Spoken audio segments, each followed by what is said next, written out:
آیت نمبر 79 قالوا، انہوں نے کہا، ان کے لوگوں نے کہا، جی قوم نے، لقد البتہ تحقیق، علمتا تجھے معلوم ہے، ما نہیں ہے، لنا ہمارے لیے، فی بناتی کا تیری بیٹیوں میں، من حق کسی قسم کا حق، وَإِنَّكَ اور بے شک تو، لَتَعْلَمُ البتہ تو جانتا ہے، ما وہ، نریدو جو ہم چاہتے ہیں. اسے اندازہ لگا سکتے ہیں کتنے یہ بے شرم لوگ تھے، کتنے بے حیا تھے. کہنے لگے تجھے معلوم ہے کہ ہمارا تیری بیٹیوں پہ کوئی حق نہیں ہے. اگر حقیقی بیٹیاں تھیں تو کہنا چاہتے ہیں تیری بیٹیوں پہ ہمارا کوئی حق نہیں ہے، وہ ہماری بیویاں ہی نہیں ہیں. اور اگر اس سے مراد ہے قوم کی بیٹیاں تو پھر وہ کہنا چاہتے ہیں کہ ہمیں لڑکیوں سے کوئی دلچسپی نہیں ہے، ہمیں لڑکیوں میں کوئی دلچسپی، اور تمہیں پتا ہے کہ ہمارا ارادہ کیا ہے. بے شرمی کی انتہا دیکھیں، کیونکہ تمہیں پتا ہے کہ ہم مردوں سے تعلق قائم کرنا پسند کرتے ہیں. آیت نمبر 80 قال، اس نے کہا، کس نے؟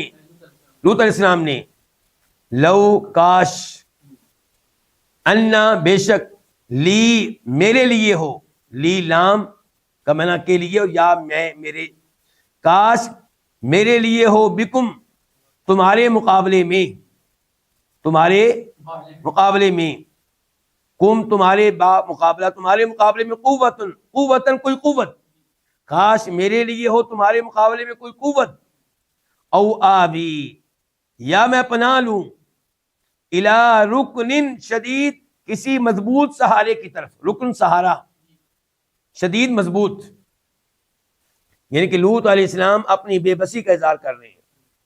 کاش تمہارا مقابلہ کرنے کی مجھ میں قوت ہوتی، یا میں اس قبیلے کا حصہ ہوتا، میرا قبیلہ میرے پیچھے کھڑا ہوتا، میں کسی اور جگہ سے آیا ہوں تمہیں دعوت و تبلیغ کا کام کرنے کے لیے، میں تمہارا حصہ نہیں ہوں.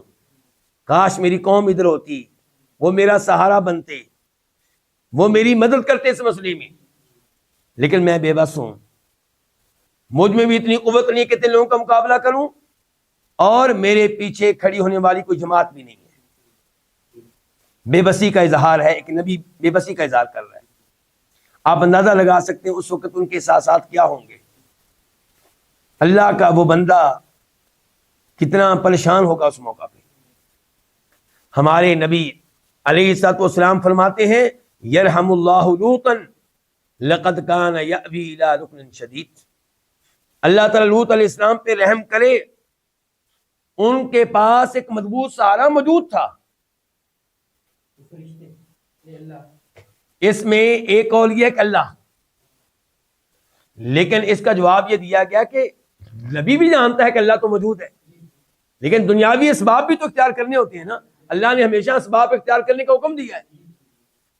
تو شاید زیادہ مضبوط قول یہ ہوگا کہ مراد فرشتے، یعنی کہ بیچارے نہیں جانتے تھے کہ فرشتے جو بیٹھے ہوئے ہیں مضبوط سہارا ہے میرے لیے، یہ میری مدد کے لیے آئے ہیں. تو اس سے پتہ چلا کہ وہ عالم الغیب نہیں تھے.